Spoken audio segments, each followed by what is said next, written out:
Si t'es en train de vivre un truc que 90% des gens ne vivront jamais, arrête d'être normal. Parce que si tu continues à agir comme eux, à penser comme eux, à réagir comme eux, la vie va t'écraser. Et crois-moi, elle ne va pas s'excuser. Aujourd'hui, on va parler d'un truc que personne ne t'explique. Quand ta situation est hors norme, ton état d'esprit doit l'être aussi. Sinon, tu disparais. Pourquoi la normalité ne sauve pas? Okay, so you want to be normal. Tout le monde te dira reste calme, garde ta tête froide. Mais ceux qui ne savent pas, ces conseils sont faits pour une vie tranquille, pas pour un combat. Les 90% versus toi. Regarde autour de toi. Les autres vivent sur autoroute. C'est lisse, c'est prévisible, c'est sécurisant. Leur plus grand problème, c'est choisir pizza ou sushi ce soir. Toi, je pense que t'es pas sur une autoroute. T'es dans une jungle, je suppose. Là où chaque jour c'est un nouveau challenge, chaque jour c'est un nouveau piège, un nouveau problème, une nouvelle facture. Et pourtant, tu continues à copier leur comportement.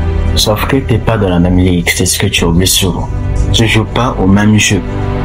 Et t'as pas les mêmes rêves non plus. Leur normalité, c'est ton cercueil. Le choc mental. Alors comment on fait pour pas se faire écraser? C'est simple.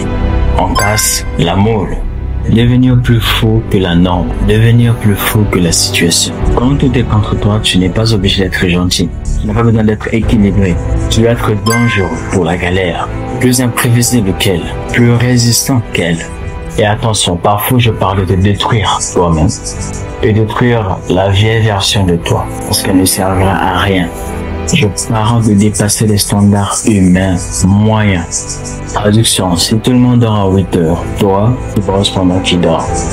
Si tout le monde abandonne après un échec, toi, tu recommences 10 fois plus fort. Si tout le monde panique, toi, tu deviens calme comme un sniper. La normalité, c'est un luxe que t'as pas. Des sacrifices. Mais tu sais que ça implique, et là, ça pique. C'est donc la vérité sur les sacrifices. Tu vas devoir dire non à beaucoup de choses. Non aux soirées, non aux distractions, non même à certaines relations. Parce que quand tu vis un truc hors norme, tu n'as pas de temps à perdre sur des trucs superficiels. Pas du tout. Les autres, eux, ne vont pas comprendre.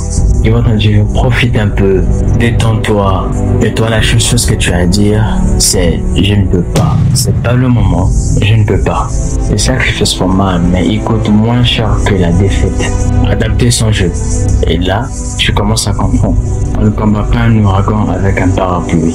Construis une version extrême de toi. Si ta vie est extrême, tu dois aussi le devenir. Ça veut dire quoi? Ça veut dire créer des habitudes extrêmes. Une discipline extrême, une résistance extrême. Tu vas devoir renforcer ton corps, aller à la salle, renforcer ton mental, lire des livres, apprendre. Renforcer ta stratégie chaque matin.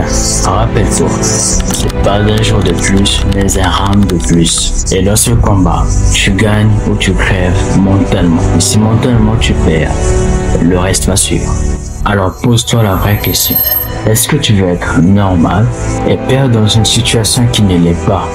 Ou est-ce que tu veux devenir l'exception et survivre et traverser? Parce que dans 5 ans, le toi du futur va soit te remercier ou te maudire. Et ça, c'est à toi de choisir aujourd'hui, maintenant. Deviens plus fort que la situation ou prépare-toi à le regretter. Disons.